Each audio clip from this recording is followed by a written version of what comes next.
Did you really just wipe your mouth on my sleeve, Amara? The woman snapped, her high heels clicking across the marble floor of her Lagos apartment. Her voice was sharp, like glass breaking, but there was laughter lurking behind it, a cruelty masked as disbelief. Honestly, sometimes I wonder why I even pay you. You're nothing but a mess in a uniform. Amara's hands were folded in front of her, fingers twisting the hem of her apron. She didn't flinch. She had learned early that the less she reacted, the more the storm of anger passed without leaving scars on her own soul. I'm sorry, ma'am, she whispered, soft as wind over dry sand. Sorry doesn't fix anything, girl, the woman barked, waving a hand toward the countertop where a carefully prepared tray of Puff Puff and Acura Saturday. Do you even know how to serve guests? This is my sister's dinner, Amara. My sister. She threw the word sister like a dagger, as though the presence of family made Amara's existence even more intolerable. Yes, ma'am, Amara said again, voice barely above a breath, though inside, the coldest steel ran through her veins. The guests laughed at the spectacle. High-pitched, sharp, easy laughter that said clearly, she didn't belong here. She wasn't part of this polished, perfect world of pearl necklaces, designer bags, and imported wines. Not that it mattered to Amara. She had never wanted to belong to anyone's world but her own, quietly, meticulously. When they left, heels fading down the corridor, Amara finally exhaled. She leaned on the sink, scrubbing her hands on a cloth until the smell of palm oil and sugar burned away. Outside, the city throbbed with life. Lagos in the late afternoon, horns blaring, market women shouting, children running barefoot through alleyways, and streetlights flickering to life like shy stars waking up from sleep. This was her city too, though most would never imagine it. Amara had grown up in Ajigunal, a neighborhood known for its stubborn spirit and the way people survived when everything else failed. Her mother sold Acura by the roadside until her hands were gnarled and her back bent, while her father worked as a driver for a construction company that never quite paid him enough. Amara had learned from the beginning how to disappear and observe, how to listen to power and wait for the right moment to bend it in her favor. She had come to this apartment 3 years ago, hired as a maid for one of the richest women in Ikoyi, a woman named Ifeoma. Ifeoma's world smelled of money and status, a perfume that masked fear and greed. She had rules, she had servants, she had expectations, and she loved to remind anyone beneath her of their place. And yet, in all this, Amara carried a secret that none suspected, a secret so vast it could swallow even Ifeoma's pride whole. For now, she kept it hidden behind quiet nods, soft apologies, and the perfect folds of her uniform. People saw a girl who could be stepped on, ignored, even humiliated. They did not see the chessboard in her mind, the way she counted every step, every word, every weakness, waiting. That evening, as she closed the windows against the humid Lagos air and prepared the small dinner for herself, she thought about how easy it was for people like Ifeoma to underestimate others. They believed that wealth defined intelligence, that arrogance equaled strength. How simple it all looked from the outside. But Amara knew better. She knew that real power didn't announce itself in diamonds and designer heels. Real power whispered, observed, and waited. And tonight, she would begin testing the first piece of her plan. It started small. A slight delay in the laundry schedule, a tiny misplacement of a silver spoon, careful observations of Ifeoma's business calls, nothing obvious, nothing traceable back to her. But the seeds were planted. Ifeoma, busy with parties, her sister's visits, and endless phone calls to her social circle, didn't notice. She rarely noticed. Most of her world was a mirror, reflecting only her own importance. Amara smiled quietly to herself in the mirror. The reflection was of a young woman who looked weak to anyone who didn't know the truth. But her mind was a fortress. She thought about her own savings, the properties she had quietly acquired over the years in the city, small at first, almost invisible. A single block of shops here, a tiny apartment there. People thought she had nothing. People always thought she had nothing. And that was exactly how she liked it. The next morning, Lagos awoke to the smell of roasted corn and fried yam in the streets. Amara stepped out for a walk before starting her day's work. She moved past the crowded markets of Balagan, past the women selling jollof rice wrapped in banana leaves, past the men shouting over the engines of motorbikes. Her mind was half on the smells, half on the plan. Every street, every turn, every familiar face was a piece of her understanding of the city, and she knew how to use that understanding like a key. Back at Ifeoma's apartment, the day began with more humiliation. A dropped glass, a forgotten napkin, a spilled juice. Nothing Amara did would change the perception, nothing she did would earn praise. But that was fine. She didn't need praise. She needed patience. By midday, the first cracks appeared, but not the cracks Ifeoma expected. A subtle shift in a business account, a misfiled document that Ifeoma's assistant blamed the maid for, a quiet rearrangement of delivery orders. To Ifeoma, these were minor inconveniences. She scolded, she waved hands, she made jokes at Amara's expense. She never realized the web was spinning around her, that every slight error, every whispered complaint from her social circle, was being silently guided by the hands she thought were powerless. Amara noticed everything. She remembered the faces of the delivery men, the tone of the accountants, the whispers of neighbors. Every person who assumed she had no power was a potential ally, or a pawn, in the unfolding game. She didn't rush. She didn't demand recognition. She waited. That evening, the family gathered again. Ifeoma had invited her friends for drinks, laughing loudly about her own cleverness in handling business deals. Amara served quietly, her hands steady, her smile polite. No one noticed how she watched their reactions, cataloging them, storing them away like seeds in fertile soil. And then, in the quietest, most ordinary way, she began to set her first trap. It was a small announcement to the building management, phrased as a casual question. I was wondering if the invoices for the water and electricity for this apartment were double-checked. Sometimes errors happen when payments are made under multiple accounts. Nothing dramatic. A simple question, polite, almost timid. But the effect rippled immediately. The management discovered discrepancies. Duplicate charges. Overpayments. Funds that had been quietly siphoned, mismanaged, or lost under Ifeoma's watch. The first public stain on her pristine reputation. And all of it traceable, indirectly, to her negligence, but carefully documented in ways that the accountants and management could verify themselves.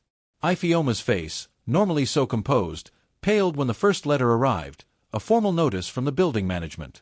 Her friends murmured, whispering over cocktails. A question mark hovered over her authority. She looked at Amara, anger and disbelief burning in her eyes. This is your fault, girl. Amara's voice was calm, soft. I only asked a question, ma'am. I don't handle payments.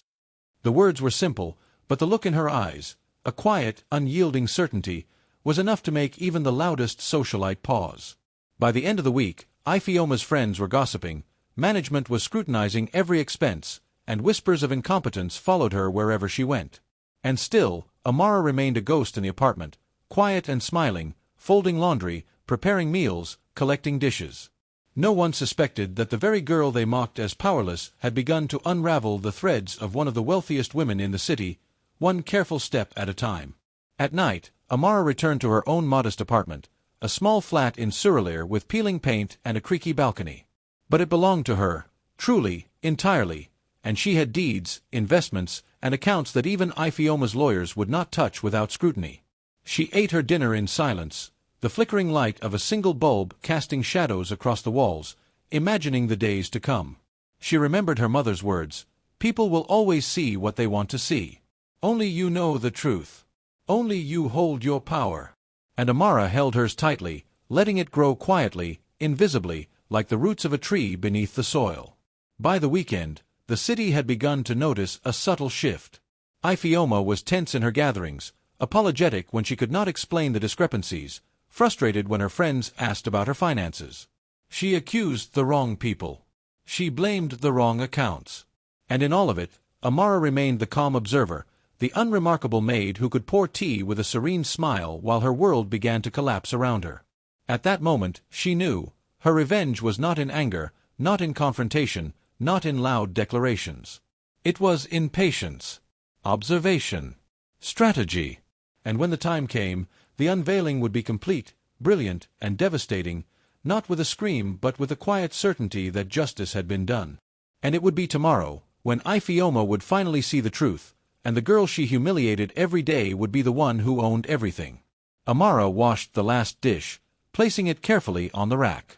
She looked out over the balcony at the twinkling lights of Lagos, thinking of markets, street corners, the resilience of people who survive when the world looks away. She thought of herself, hidden in plain sight, and smiled. Tomorrow, the city would watch, and it would learn that wealth without wisdom is fragile, that arrogance is a dangerous companion, and that even the quietest voice can command the loudest storms. Amara turned off the light. The darkness embraced her like an old friend. And in that darkness, she plotted the final moves, the perfect exposures, the moments that would leave Ifeoma's world shattered, but without Amara ever raising her voice. And so the story continued, in silence, in patience, in the careful unfolding of a woman underestimated by everyone, until she was unstoppable. The next morning, Ifeoma arrived at her office in Ikoyi with a forced smile plastered across her face, but beneath it, there was tension, thin, visible, like smoke rising from a hidden fire. She opened her emails first, scanning for the usual reports, the schedules, the petty reminders from her assistants. But one subject line made her pause: audit findings, discrepancies in payments. Her fingers trembled slightly as she clicked. Numbers stared back at her, neat on the spreadsheet, neat and undeniable. Overpayments, duplicate entries, mismanaged funds, all traced back to her accounts, her decisions, her oversight. A bead of sweat formed at her temple, but she quickly wiped it away.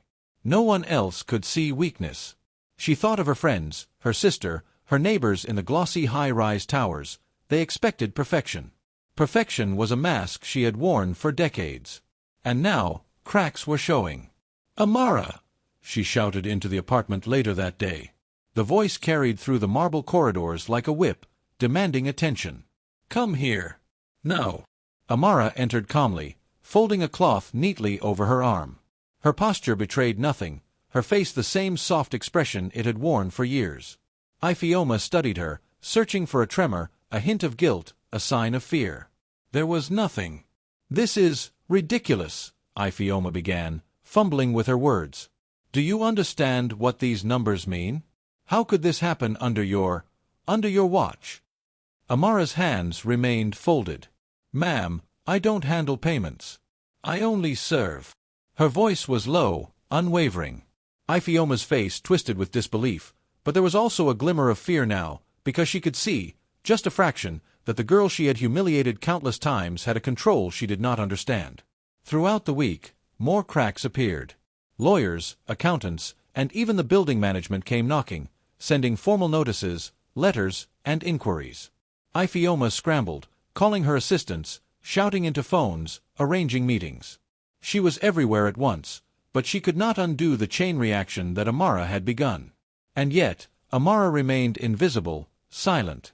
She washed dishes, ironed clothes, swept floors, and moved through the apartment as if nothing had changed. Her presence was almost ceremonial, an ordinary maid performing ordinary tasks while a storm gathered in the background. In the evenings, she would step out for walks in Lagos, strolling past Aja, Victoria Island, the crowded streets of Oshodi. She observed people, collected information quietly, and made small adjustments in her private accounts. Real estate deeds changed hands subtly, minor investments shifted under her careful guidance, all to strengthen her position. No one suspected that the woman bending over laundry and cooking for a socialite owned multiple properties in Victoria Island, Lekki, and Surulere, some of which were hidden under shell companies, others under her family's name. She remembered her father's words when she was a girl, standing at the roadside as he balanced coins for the market. "Never let them know the full weight of your hands until you are ready to lift. Otherwise, they will break you before you rise." Amara applied that wisdom every day. She watched as Ifeoma's arrogance began to unravel in subtle ways. Friends started whispering in her presence, questioning minor decisions, doubting minor successes. Invitations were rescinded, polite nods became tense silences, laughter turned to awkward glances. And through it all, Amara said nothing. She merely observed, collected, and prepared. By the middle of the week, Ifeoma was openly agitated. She accused her assistant of incompetence, her accountant of negligence, her neighbors of gossiping. Each accusation was a flailing attempt to regain control. But the world had shifted. Amara's quiet actions had set a chain reaction that could not be stopped. One afternoon, as Amara folded laundry in the living room, she overheard a conversation between Ifeoma and her sister. "Honestly, I don't know what's happening," Ifeoma's sister said, voice tight. "Everything seems off. The invoices, the payments, the staff. It's the maid, Iphioma snapped, her voice brittle. She must be responsible.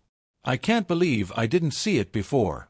She's always too quiet, too polite, but I knew she was hiding something. Amara froze, listening without moving. The truth was far more amusing than the accusation. She was hiding something, indeed, but not the way Iphioma imagined. She hid power, knowledge, and control, all while Iphioma's world collapsed under its own arrogance. That night, Amara went to her small apartment in Surulere. She sat at her desk, reviewing accounts and deeds. Her investments were now aligned perfectly, and tomorrow, the final step would unfold. She smiled faintly, not with pride but with quiet satisfaction. The plan had moved according to schedule, and the person who had spent years looking down on her would soon learn that humiliation could be returned in the most unexpected form. The next morning, Lagos buzzed louder than usual. Markets overflowed with voices, car horns echoed, and the sun beat down on the concrete like an impatient drum. Amara arrived at Iphioma's apartment early, carrying a small envelope she had prepared. Inside were documents that were subtle but damning, proof of her legal ownership of multiple properties, shares in the businesses Iphioma prided herself on, and the formal letters of authority showing that certain bank accounts previously assumed under Iphioma's control were, in fact, Amara's. She placed the envelope on the living room table, precisely where any visitor would see it. Then she waited. By midday, guests began arriving for another of Iphioma's so-called exclusive brunches, a gathering of wealthy women in pearls and silk, all laughing at the trivialities of their lives. Amara served quietly, her movements fluid and calm, as if the world had always been this way and she merely existed within it. Iphioma, flustered by letters from banks and management, tried to maintain composure. She gestured at Amara with irritation, as if the presence of the maid was itself an insult. "Bring more juice. Quickly. Please." Amara nodded. "Yes, ma'am," she said softly. And then it happened. One of the guests, a prominent real estate lawyer, noticed the envelope and picked it up, thinking it was an invitation or some casual letter. As she opened it, her eyes widened. She called out softly to Iphioma, who rushed over, her high heels clattering on the marble. "Ma'am, I think you need to see this," the lawyer said, voice carefully neutral. Iphioma snatched the documents, scanning them, her hands shaking. Her eyes moved from deed to deed, from letters to bank statements, and then, finally, she looked up at Amara, mouth agape. This can't be." Amara smiled gently, quietly, calmly. "It is, ma'am," she said, voice steady. "All of this belongs to me." Gasps filled the room. Friends exchanged shocked glances, some whispering, others staring in disbelief. Iphioma's face went from red to pale to ashen. She tried to speak, tried to regain authority, but the words faltered. Every accusation she had thrown at Amara over the years, every scornful remark, every humiliation, suddenly, it rebounded. The woman she had dismissed as powerless now owned the properties, the accounts, and the control she had assumed was hers. I don't understand," Iphioma stammered. "How?" Amara's eyes met hers, soft but unyielding. "You assumed I had nothing. You assumed I would always be beneath you. That was your mistake, ma'am." The room was silent except for the faint hum of air conditioning and the distant buzz of Lagos outside. Every wealthy guest, every friend who had laughed at her, watched in stunned realization as the truth settled. The maid they had ignored and humiliated was not only powerful, she had been all along. Iphioma's arrogance began to unravel in real time. Her friends whispered, some laughing nervously, others recoiling from the audacity. Even her sister, usually her confidant, looked at her with new eyes, questioning all the assumptions that had been built over years. Amara handed a glass of water to a guest, smiling politely. Her composure never broke. The exposure was complete, the reversal public, and yet she remained quiet. Power, she knew, didn't need noise. It didn't need applause. It only needed to be undeniable. By the evening, news of the revelation had spread through the city, carried by whispers, calls, and texts. Lagos, for all its chaos, has a way of noticing the improbable, the quiet underdog who quietly conquers. And in the privacy of her small apartment that night, Amara allowed herself the faintest smile, thinking of all the steps she had taken, all the patience she had exercised. She had been underestimated, mocked, dismissed, humiliated, but she had remained steady. And in the end, the world had bent to the quiet power she had cultivated, the intelligence she had kept hidden, the patience she had honed like a weapon. Iphioma, meanwhile, sat in her apartment, papers scattered around her like fallen leaves. She had lost her grip, her authority, her presumed dominance. And the woman she had scorned every day, Amara, now quietly held everything she had once claimed as hers. Amara thought of her mother again, of the market streets, of Adjugunal, of the resilience and quiet strength that had been nurtured in her from birth. The lesson was not for anyone to hear aloud. It was simply lived, quietly, methodically, beautifully. And so, the city slept that night with a new story whispered in markets, offices, and street corners. The maid who had owned everything, quietly, without raising her voice. The days after the revelation moved like slow tides over Lagos. The city itself seemed to hum with the news, though nobody would ever admit openly to gossiping about the downfall of a wealthy socialite. Amara moved through the world as always, quiet, composed, unassuming, but now every glance she received carried a subtle respect, sometimes curiosity, sometimes barely concealed awe.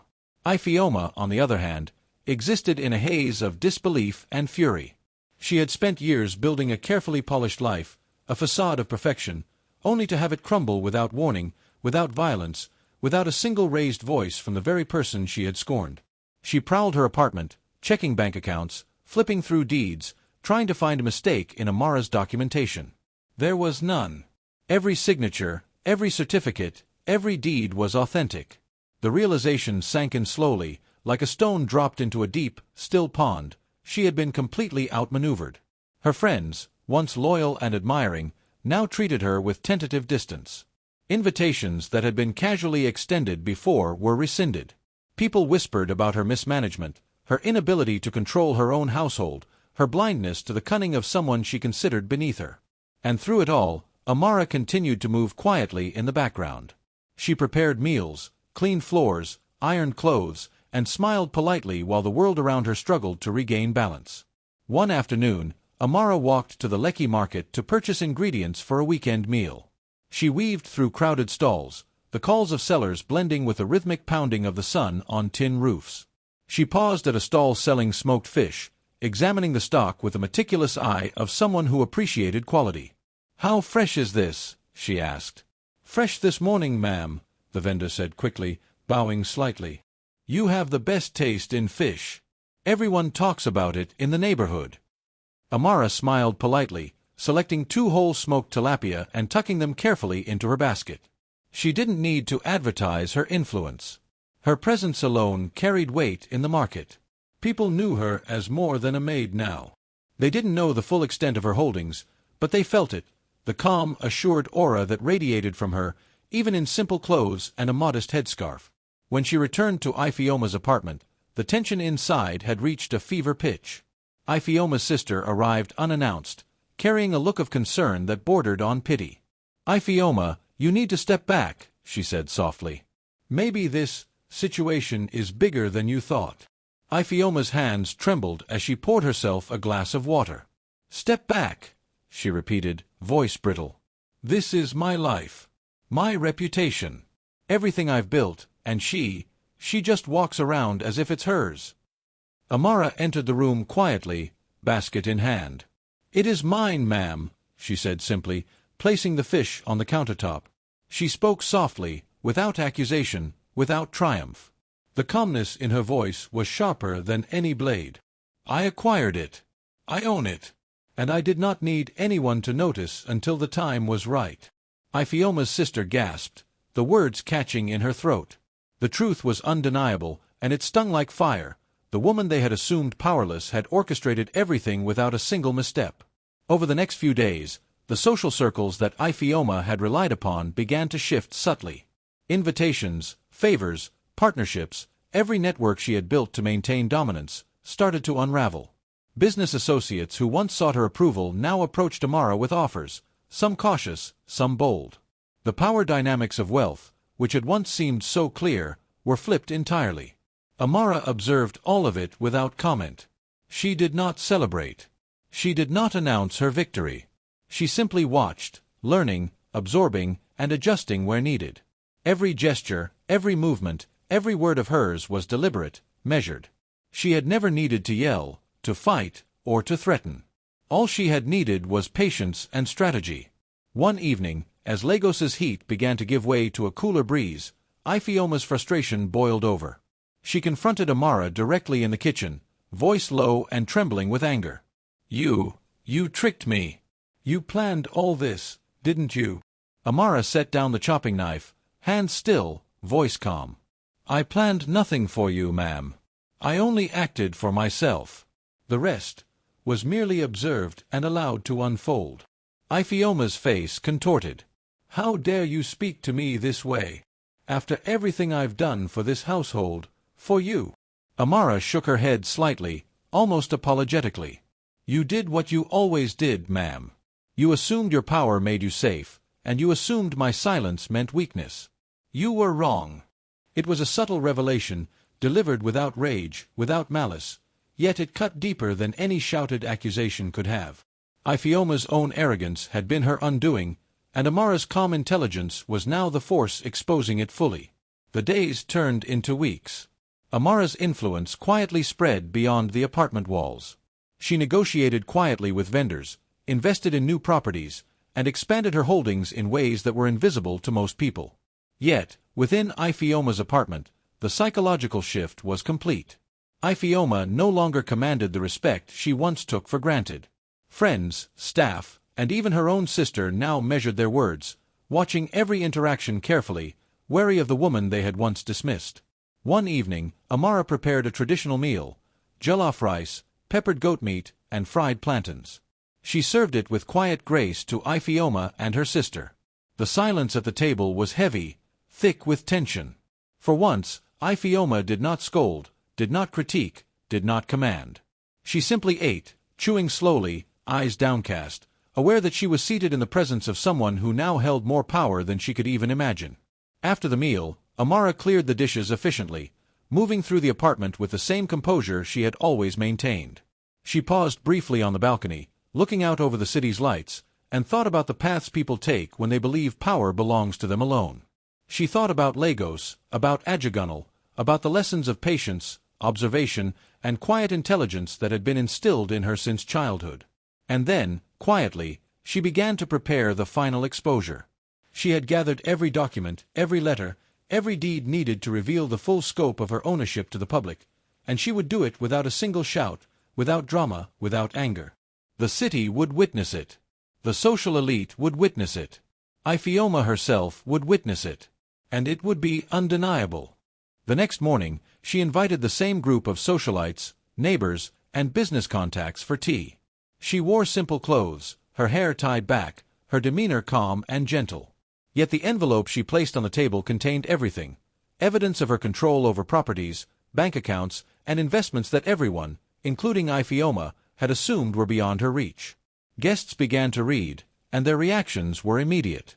Shock, disbelief, whispered conversations, and stifled gasps filled the room. Eyes turned to Amara, searching for explanation, searching for some slip, some flaw in her calm exterior. There was none. She spoke softly, deliberately. You assumed I had nothing. You assumed that my silence meant weakness. That was your mistake. Everything you believed about me, about my place, my power, was wrong. Ifeoma could only stare, open-mouthed, as the reality sank in. The friends who had once laughed at Amara now regarded her with careful attention. The world she had tried to control for years was no longer hers to command. And the quiet maid, the one she had humiliated every day, now held it all. For the first time, Ifeoma understood the true meaning of patience, of strategy, of silent intelligence. She had been so busy flaunting power that she had never recognized its quietest form, the one that does not announce itself, but simply exists, steadily and without faltering, until it becomes undeniable. Amara cleared the teacups, smiled faintly, and returned to her tasks. Her victory was complete, not loud, not celebrated, but absolute. And in the quiet aftermath, Lagos itself seemed to acknowledge her presence.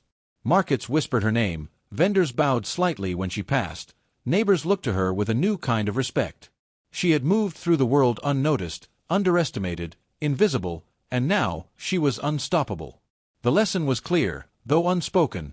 Power is not in arrogance, wealth, or visibility. Power is in patience, intelligence, and the quiet observation of those who think they control everything. And when the time comes, power does not need to shout to be recognized, it simply is. Amara returned to her small apartment that night, the city's lights twinkling below like 1,000 eyes watching silently. She allowed herself a brief smile, thinking of the days ahead. Iphioma would never forget this lesson. Her friends, her network, her social circle, all would see that the girl they had underestimated for so long had quietly orchestrated a reversal so complete it could not be ignored. And yet, Amara did not celebrate. She had no need for applause, for recognition, for validation. Her satisfaction was in the execution, in the quiet unfolding of strategy, in the knowledge that those who had scorned her were now forced to reckon with her intelligence, patience, and calm strength. The following morning, the sun rose over Lagos like a silent witness to the reckoning that was about to unfold. Amara moved through Iphioma's apartment with quiet purpose, preparing breakfast, arranging flowers, and setting the table as if nothing extraordinary were about to happen. Yet today, the city itself seemed to vibrate with anticipation. Every street, every market, every bustling corner felt the weight of a story about to reach its peak.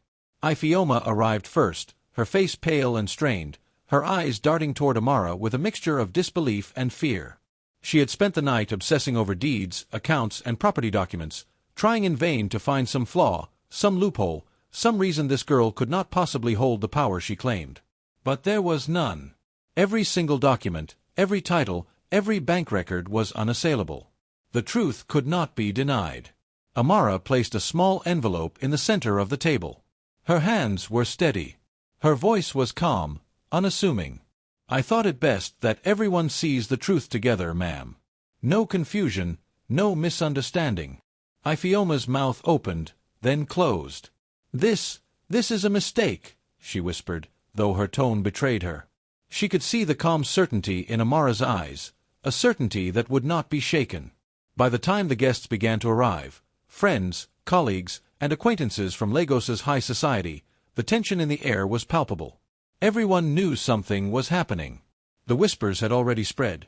The maid, the one they had dismissed, the one Iphioma had humiliated endlessly, had quietly accumulated a power and wealth that rivaled the woman who had looked down on her for years.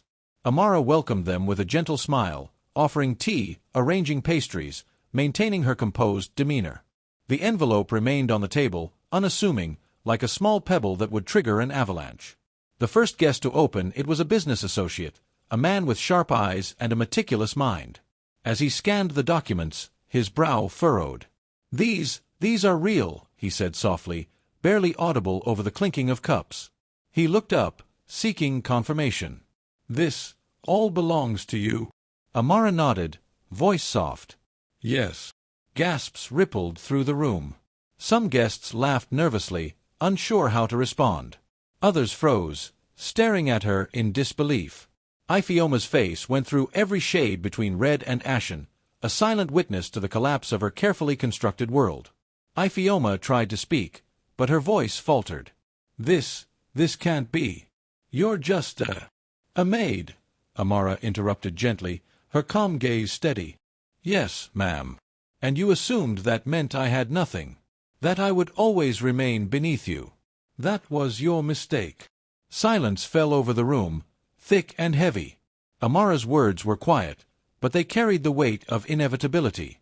Every insult, every scornful remark, every humiliation Iphioma had ever inflicted now returned to her, not with anger, not with revenge in the traditional sense, but with undeniable truth. One by one, the guests read the documents, confirming the ownership, the investments, the bank accounts. Each revelation widened the chasm between perception and reality. The woman who had spent years mocking, scolding, and belittling Amara had been outmaneuvered entirely, strategically, silently. Iphioma's sister, who had once been complicit in reinforcing her sister's arrogance, looked at Amara with awe. I never imagined," she whispered, her voice trembling. Amara's calm smile did not waver. "You imagined what you wanted to see. And that is always a dangerous assumption." It was the perfect, quiet reversal. The world around Amara moved in slow motion. Friends murmured, business associates nodded, neighbors whispered in awe. Iphioma, for the first time in her life, was powerless. She had no allies, no defense, no authority left.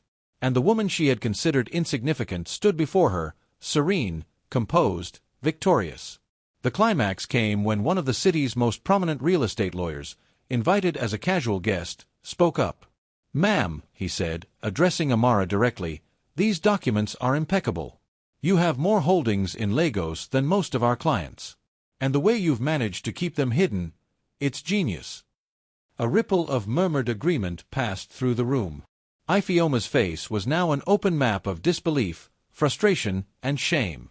Every boast, every insult, every display of wealth she had relied upon to assert superiority had crumbled silently, deliberately, under Amara's careful orchestration. Amara spoke again, her voice soft, almost casual. "I did not seek to hurt anyone. I only ensured that what belonged to me was acknowledged when the time was right. Everything else was observation, patience, strategy."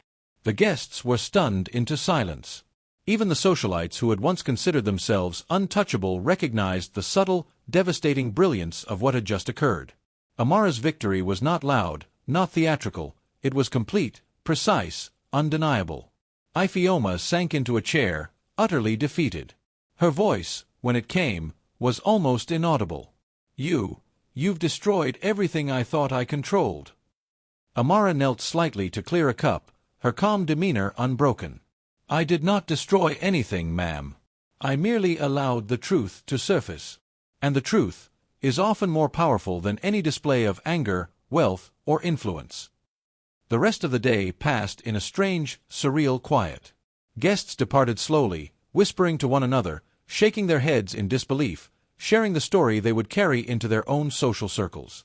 Ifeoma remained seated, stunned, reflecting on every act of pride, arrogance, and cruelty she had inflicted upon the girl who now held the upper hand in every conceivable way. By evening, the apartment was silent. Amara cleaned and arranged the space with methodical care, just as she had done every day. But tonight, she allowed herself a moment of reflection. The city stretched out beneath her balcony, glittering with lights, alive with the endless rhythm of markets, streets, and people. She thought of Ajagunal, of the resilience of those streets, of the lessons taught by her parents, patience, observation, the value of intelligence over brute assertion. She thought of every day she had been underestimated, every insult endured, every humiliation suffered in silence. And she felt a quiet, deep satisfaction. Not triumph in the way Ifeoma might have expected, but the satisfaction of justice, meted out with precision, patience, and wisdom. The final lesson of her story was not spoken aloud, nor celebrated. It existed in the quiet, unassailable reality she had created. That power does not need to announce itself to exist. That arrogance is fragile, easily shattered by those who appear weak but harbor intelligence, patience, and vision. That silence is sometimes the loudest weapon of all. And as Lagos slept beneath a velvet sky scattered with stars, Amara stood on her balcony, looking down at the streets she knew so well. The city, in all its chaos and beauty, had witnessed the quiet rise of someone it had overlooked for far too long. Ifeoma, the woman who had humiliated her for years, had learned her lesson in full, the hard, irrevocable way. And Amara, the girl who had seemed powerless, had claimed everything with calm certainty, intelligence, and restraint. She turned away from the balcony and sat in the dim light of her apartment, letting the warmth of quiet triumph settle around her. She did not celebrate. She did not boast. She simply existed, serene and sovereign in the reality she had created. In the soft dark rhythm of that Lagos night, the moral of the story whispered itself. Underestimating the quiet, the patient, the observant, is a mistake with consequences. And the greatest victories are often the ones that arrive not with noise, but with calm, deliberate intelligence. And so, the city remembered, the guests whispered, and the woman who had once seemed powerless moved forward into a life where her strength was unquestioned, her patience respected, and her intelligence recognized, not loudly, not violently, but completely. The folktale had ended, as all folktales do, with quiet justice, subtle wisdom, and the lingering question, left in the minds of those who watched: who truly holds power, and how do we recognize it before it is too late?